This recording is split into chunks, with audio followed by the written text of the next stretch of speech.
I've seen a lot of talk on Reddit and YouTube saying that this is like, oh, this is just so bad and all that sort of thing. While I don't think it's bad,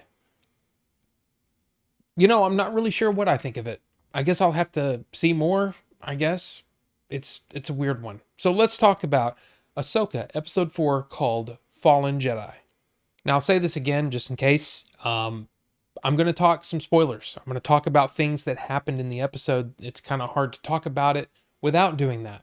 I mean, other than I don't know. It's a mid-season episode that not a whole lot of plot happens. So, yeah. But anyway, so yeah, if you haven't seen it and you want to, you might want to watch it before you watch this because I'm going to talk about the things that happen. So, there you go. So if the last episode was the space fighty one, this is the lightsabery one. That's really what this whole episode just comes down to that. It's another very, very short episode. The episode starts out with a conversation between Ahsoka and Sabine where Ahsoka basically asks her, "Hey, can I count on you?" And Sabine says, "You know you can." Let's we'll come back to that. While the ship is being fixed, Huyang is doing his thing out there. He gets attacked by a droid, and he gets to show off some fighting skills. So that's a thing. And yeah, Ahsoka and Sabine kind of help take out the rest of them around there. And I think Ahsoka's lightsaber sounds awesome. It sounds almost musical, and it's just really cool. I like little details like that. But seriously, the rest of the episode is basically just lightsaber fights, different lightsaber fights. So Ahsoka and Sabine come upon Shin and Marek. Marek?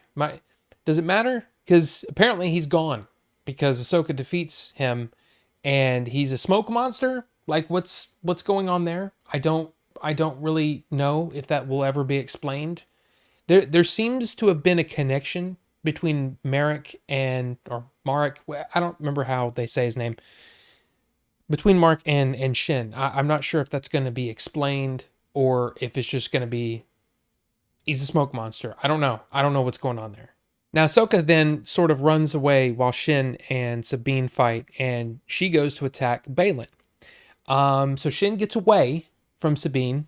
It's kind of, I mean, look, I'm not gonna lie. There's some cool stuff there. There is some cool stuff, but I have to admit, it doesn't feel quite up to movie like lightsaber fight standards to me. And I'm talking about any era. It just feels very, I'll just say low impact is what it feels like. It feels a little, little down here, you know? I don't know. Is that just me or am I, it may just be me. I don't know. Anyway, Shin gets away as Ahsoka is basically being overpowered by Balin, which, I don't like to draw these conclusions sort of like, a lot of people, like when they're talking about boxing or UFC or whatever, you're like, well, this person beat this person. So if this person's going to beat their fight this person, then they should beat this person because that person beat that. You know what I mean? It's kind of hard to separate the two a little bit. Sometimes, a fight just goes the way that a fight's going to go and you don't know who's going to win. That being said, it felt a little strange that she was overpowered by Balin. I mean, that's just my take on it. Even though, look, I gotta say again, once again, rest in peace, Ray Stevenson. You were awesome. You bring so much charisma to this role. But I still was like, I'm not sure about that. Ahsoka thinks Sabine has been killed because Shin runs up, and so Sabine throws Shin up against this rock wall thing as Balin is sort of like again overpowering her, which hey, okay. But then Sabine runs up. She gets the map, and Ahsoka says destroy it, and Balin attacks. Ahsoka falls, and then Balin just basically talks Sabine into handing over the map, and she does it. And then they all leave. Now at this point, as they're getting ready to jump into hyperspace with the coordinates that we've been working on this whole episode, Hera arrives with 5 X-wings, and the ring jumps through hyperspace like around them, and it was actually kind of a neat looking scene. But it takes out at least 2 of the X-wings, maybe 3. I think maybe 3, and they're all like, "Whoa!" And then that was it there, I guess. The final scene is Ahsoka waking up in the world between worlds. Now, this is going to be very confusing to people who haven't seen Rebels yet, because there are some elements that are directly from Rebels, and there's no explanation whatsoever. All she knows is she turns around and there's Anakin. Anakin is standing there, and it's Hayden Christensen. He's de-aged in his episode 3 garb. So, what? Then it goes to black, and it says, I think it said Vader theme plays, but it's just the Empire theme.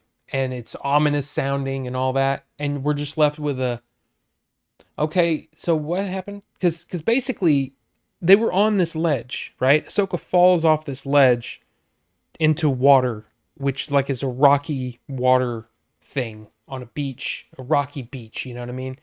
Should have been injured or something. But when she wakes up, she's just in the world between worlds. I don't know what's going on. I don't understand how that happens. And my wife was like, well, maybe Anakin pulled her in. And I'm like, yeah, but how would he? I'm just gonna say this. There better be a really good reason for Anakin to be there. Because otherwise it's getting a little frustrating to me.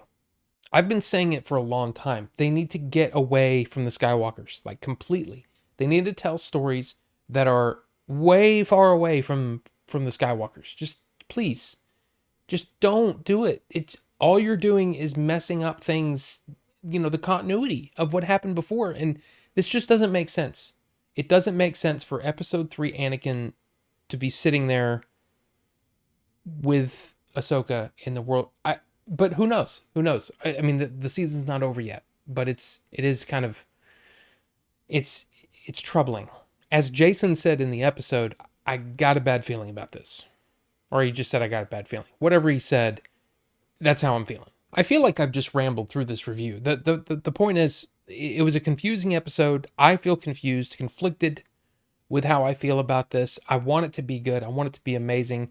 I really like Ahsoka. I really like Sabine. My wife said that was one of the most selfish things that she's seen anyone do.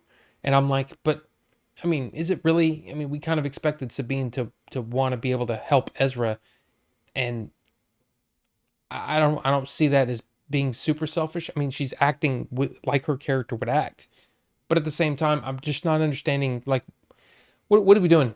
Just to show me where we're going, give me an idea, and maybe give me an episode maybe longer than 30 minutes. So yeah, let's talk about it down in the comment section. Anyway, thank you guys so much for watching, and we'll see you on the next one.